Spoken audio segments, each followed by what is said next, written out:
Sir B அவன்கிட்ட 1 லட்சம் கோடி வச்சுட்டு தான் சார் சீன் போட்டுட்டு இருக்கான். அதை நம்ம செல்லா காசு ஆக்கிட்டோம்னா அவன் கம்ப்ளீட்டா நம்ம போயிட்டு சரண்டர் ஆயிடும். அப்ப உடனே ரெய்டுக்கு அரேஞ்ச் பண்ணிடவா? வேணாம் சார், ரைடு அன்னைக்கு மட்டும் தான் பரபரப்பா இருக்கும், மறுநாளே புஷ்னு இறங்கிடும். I have another plan.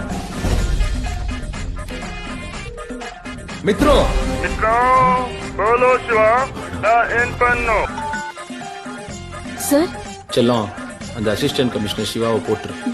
உண்மையாவா சார்? லட்ச கொன்றுன்னு இடியட். எப்ப பாரு இதே நினைப்பில் அழைஞ்சிட்டு do what I say. Okay sir. அங்க இல்ல, கொஞ்சம் மேல இப்படி வச்சு வாசி.